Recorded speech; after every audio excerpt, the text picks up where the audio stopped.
Ostegunetan egiten diogu tarte bat, eta gaur egia esan abia puntua azken egunetan behin eta berriro mai gainera dakargun Kataluniaren gaietik abiatuta egingo dugu. Gaur Inauta Polaz arratsaldeon berriro ere, izango dugu geroxago Kataluniako gaiari berriz azpimarra egiteko aukera, gaurko saioaren azken txampan gaur gertatu direnen inguruan, baina zurekin hitz egin nahi genduen, onartutako independentziaren edo Espainiatik deskonexioa egiteko bazpen horren arabera, 30 eguneko epean onartu behar dituzten legeak hor daude, eta badaude hainbat kontu,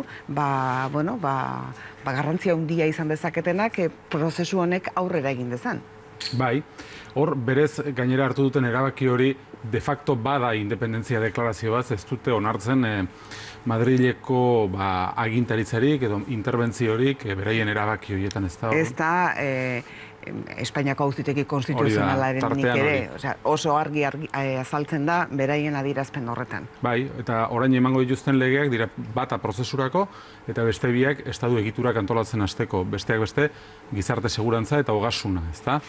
Eta gero hor azpitikan ere hasi dira agertzen tensio hori, haustura tensio horrei lotutako bestelako ondorio batzuk, ezta? Espainiako eta ikuskizun dago, eta ja kurioso izango da gainera jakitea ze gertatzen den, ja xehetasun mailan, ze Espainiako ogasunak, Espainiako defizit helburuak betetzeko, Kataluniako gobernuari eskatu dio, bere aurrekontuak ejekutatzerakoan ajuste bat egiteko, hemendik eta abendua bitartean 1.300 milioikoa.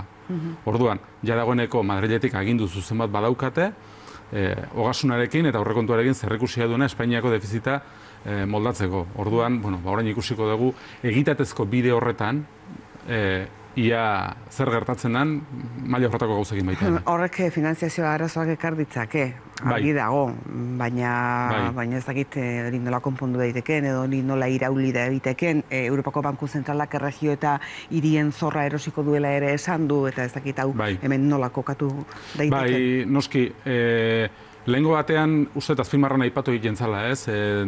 Ordenatua, haustura ordenatua, edo banatze ordenatua zen, edo desordenatua zen. Garbi dago, momentu honetan, erabat desordenatua dela, eta orduan, horrek dakarrena da, elkarren artean erabaki behar ziran hainbat gauza, ezin dirala erabaki elkarren artean, orduan, bakoitzak bere aldetik joko dula. Noski, horrek Kataluniako gobernuari diru beharrak sortzen dizkio, eta hor, bere garaian aurre ikusi zituzten modu batzuk,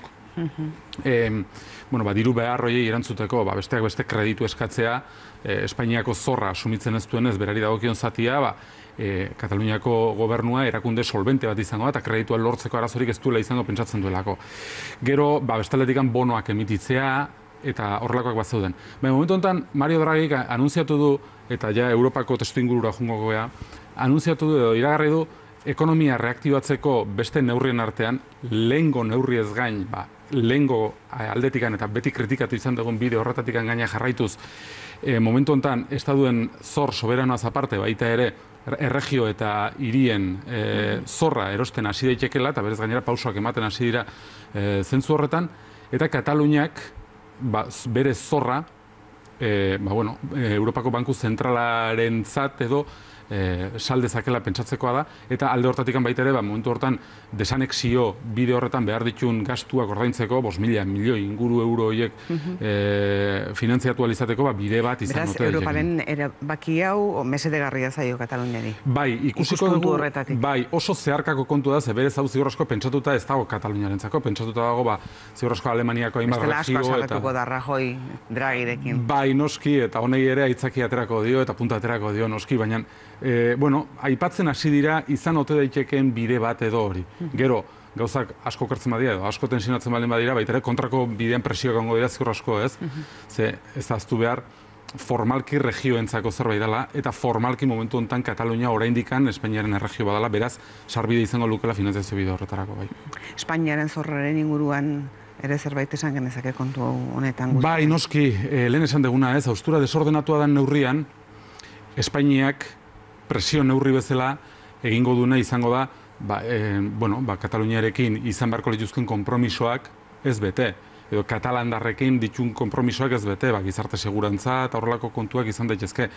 Orduan, horrein barko dio Kataluniak, Kataluniak badauka baita ere beste neurri bat, berezku, eta da, Espainiak daukan zorraren bere zatia ez ordaintzea.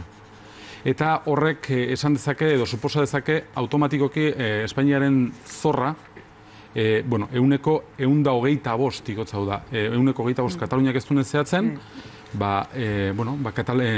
Espainiak alegin hori askoz gehiago handitu beharko du ordaintzeko, eta horrek baita ere ezegonkortasuna ekarriko du eta ziur asko Espainia bera porrot arriskuan edo jarri dezake.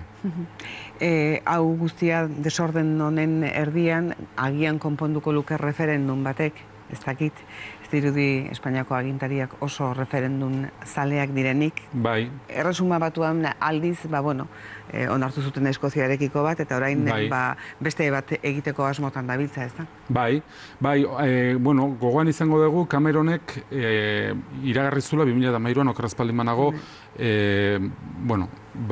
Brexit hain beste aipatu genuen kontu hori. Brexit bide batez esan dezagun gaur huelga orokorra egiten ari direla Grezian, Txiprasen lehenengoa edo nolabait esateko, baina hitz egin dezagun Cameroni buruz. Hori da, Greziakoa, baina aldi beren baita ere Brexit sortu zen, ez?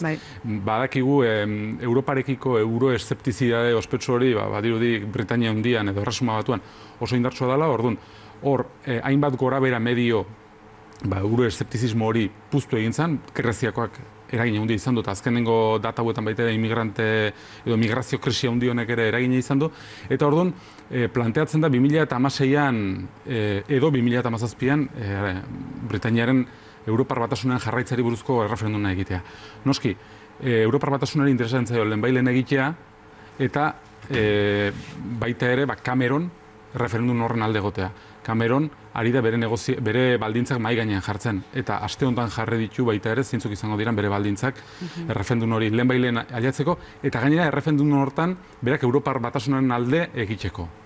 Ez dakite ze erreakzio sail sortu duen bere baldintza sorta horrek? Bai, asarratu egin dira Europar Batasunean, bai, batez ere migrazio aldetikan muga jartzen ditulako, esaten dulako, berak ez dula konpromiso horiek betetzeko, salbuespen bat edo eskatzen dulako, baina aldi berean baita ere Libra, eta baita ere Libra bezala Eurotaldean sartuta ez dauden txamponentzako nolabaiteko garantia batzuk eskatzen ditu txampon batasun horrek hartu dezaken indarraren aurrean.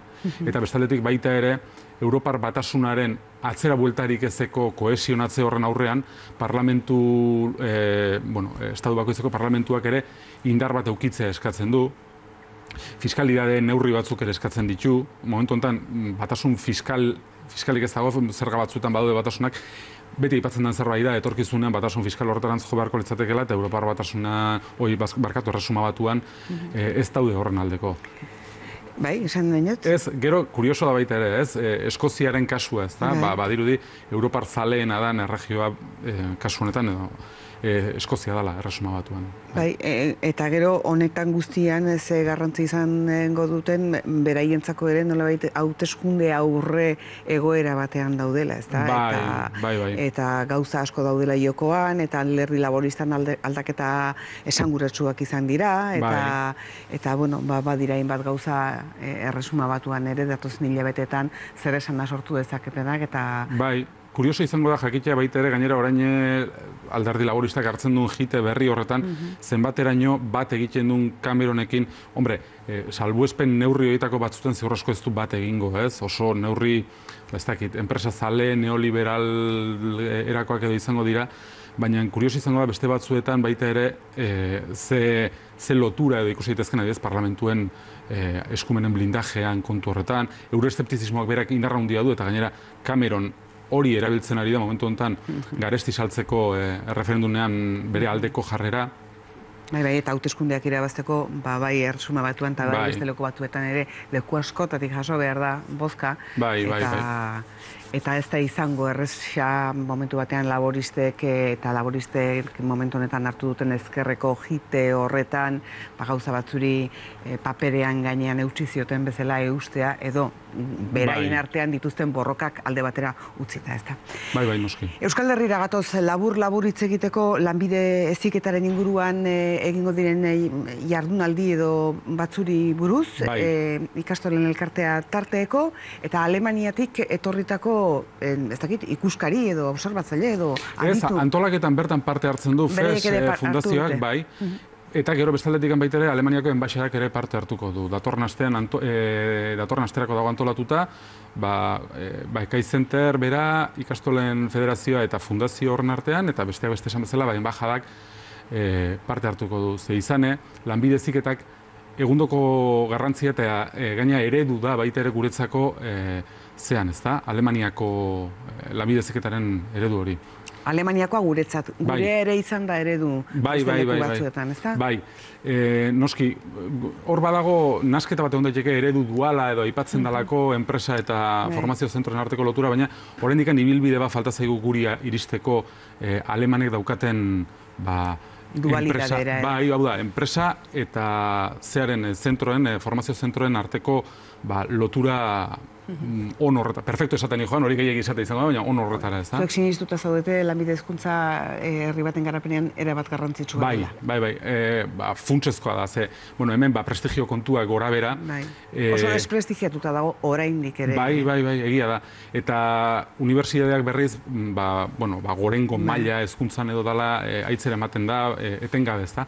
Baina lanbide heziketak garapena guk aspiratzen dugun garapen kualitatibo hori lortzeko ezagutza hartzea eta langile kualifikatuak izateko ezinbestekoa da lanbide heziketa sistema hon bat edukitzea eta gainera enpresa bera jartzea zentroan, ez da alemanek egiten duten bezala, gurean zentroak berak dauka protagonismo nagusia lanbide heziketa prozesu guztian, Alemanian berriz zentroa bera da, bai, zentroak berak. Enpresa bera da zentroa. Hori da. Enpresa bera da zentroa, enpresak berak hartzen ditu ikasleak eta, berak kontratatzen ditu, aprendizaje zea baten, kontratu baten bidez, eta horren bidez iristen da lanbide heziketara. Orduan, kompetentziak, enpresan beharrak eta abar, hasierako momentutik daude erabat presente, ez da? Izango dugu, jardunaldi hauen emaitzen berri, pentsatzen dut oso interesgarria izan daitekela eta asko ikasi genezakela. Mila esker gurekin izateagatik, hitz egingo dugu Greziaz oraintxe jarraian, beste kontu batzuen artean, Kataluniaz ere hitz egingo dugu, datorren astean ikusiko dugu elkarra Einaut. Konforme. Eta guk orain Einaut Paula zagurtu eta redakzio aldera egin behar dugu, arratsalean bertan landu dituzten gaiak zeintzuk diren jakiteko, eta jarraian horien azpimarra egiteko. Jonana Paula zakonta iguzu. Kaixo Maialen, arratsalde on guztioi. Katalunia izango dugu gaur ere gai nagusietako bat albistegian.